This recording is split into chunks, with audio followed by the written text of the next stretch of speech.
Hello बच्चों, कैसे हो तुम लोग। देखो, इसके पहले तुम लोग मिश्रण के विभिन्न घटकों को पृथक करने की विभिन्न विधियां पढ़ लिए। लगभग 7 विधि इससे पहले वाले क्लास में पढ़ ली। अब जो 8वीं विधि है वो है आसवन विधि। देखो, ये डिस्टिलेशन प्रोसेस वो प्रोसेस है जिसमें इस विधि का उपयोग उस मिश्रण को पृथक करने के लिए किया जाता है। आसवन विधि का उपयोग उस मिश्रण को पृथक करने के लिए किया जाता है जिनके घटक बिना विघटित हुए उबलते हैं, बॉयल हो जाते हैं, विघटित नहीं होते। और इनके मिश्रण के घटकों के मध्य जो मिश्रण के जो घटक होते हैं उनके क्वथनांकों के मध्य जो है अंतर अधिक होता है। समझो कि 30 डिग्री सेंटीग्रेड से अधिक का अंतर होता है।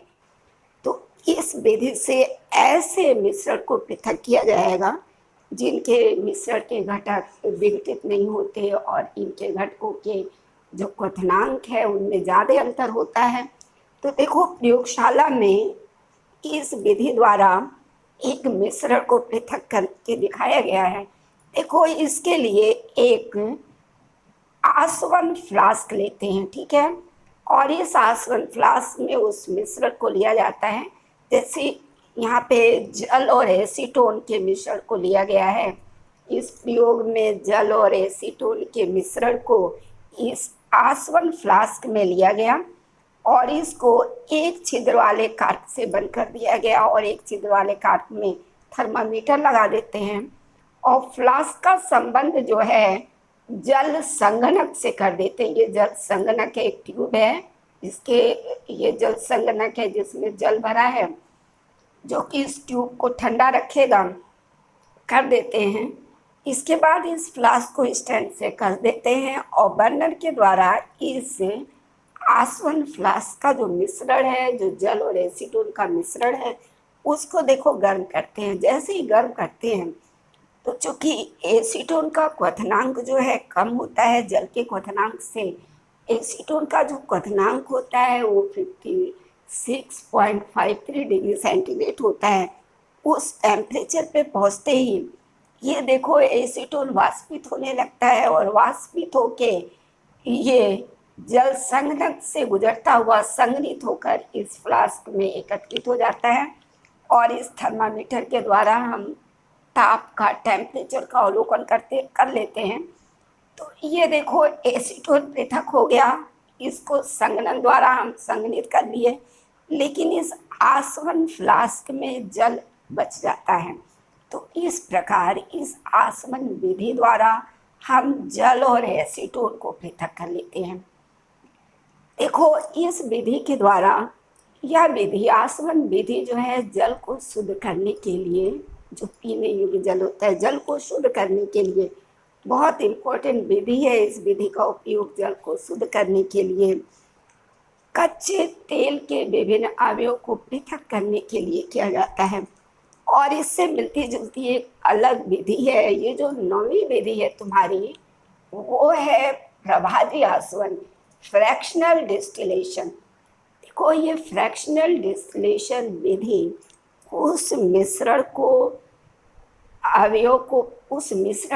अवयव को पृथक करने के लिए किया जाता है जिसमें 2 या 2 से अधिक द्रव घुले होते हैं और इनके क्वथनांकों के मध्य जो अंतर होता है वो कम होता है।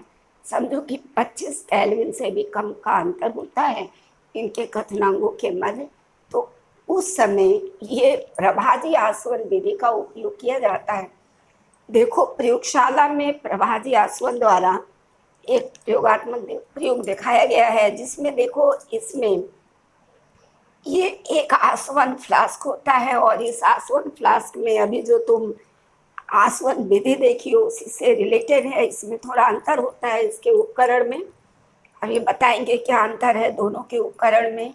देखो, प्रभाजी आसवन विधि द्वारा जब हम किसी मिश्रण के अवयव को पृथक करते हैं तो उस आसवन फ्लास्क में देखो इस मिश्रण को ले लिए, जिसमें 2 या 2 से अधिक द्रव्य घुले हुए हैं और इनके क्वथनांकों में अंतर कम है, 25 केल्विन से कम का अंतर है, तो लेने के बाद इसे कार्क से बंद कर दिए और एक इसमें अलग इंस्ट्रूमेंट लगाते हैं जो कि प्रभाजी आसवन में नहीं, अरे ये जो आसवन विधि है उसमें नहीं लगता है, लेकिन इस प्रभाजी आसवन विधि में एक अलग इंस्ट्रूमेंट है, वो है प्रभाजी कालम।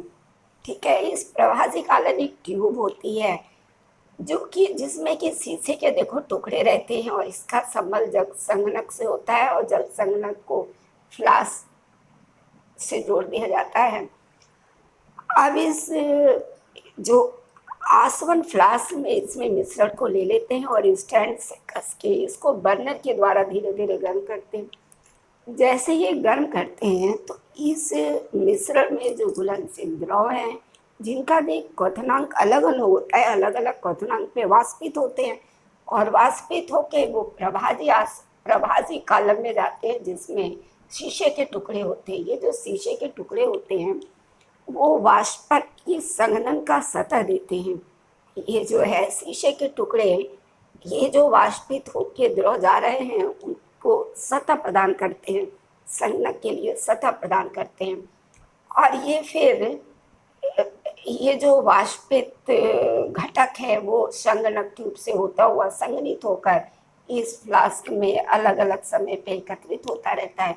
इस तरह हम विभिन्न द्रव घटकों को उनके अलग अलग क्वथनांक के आधार पर इस फ्लास्क में एकत्रित कर लेते हैं और इस मिश्रण के विभिन्न घटकों को अलग कर देते हैं। देखो, इन दोनों विधियों में थोड़ा अंतर है, इनके जो इंस्ट्रूमेंट सेटअप है उनमें थोड़ा अंतर है। देखो, इसमें आसवन फ्लास्क होता है और जल संगणक होता है, लेकिन इसमें जो है आसवन फ्लास्क और जल संगणक के बीच में एक प्रभाजी कालम होता है। तो तुम लोग इसको ध्यान देना कि क्वेश्चन में क्या पूछा जा रहा है, आसवन विधि द्वारा कि प्रभाजी आसवन विधि द्वारा। और ये जो डायग्राम बनाते वक्त, योगात्मक डायग्राम बनाते वक्त ये ध्यान देना कि आसवन विधि में किस तरह का डायग्राम बनता है और प्रभाजी आसवन में क्योंकि थोड़ा ही अंतर है और इनके मिश्रण में भी थोड़ा ही अंतर है।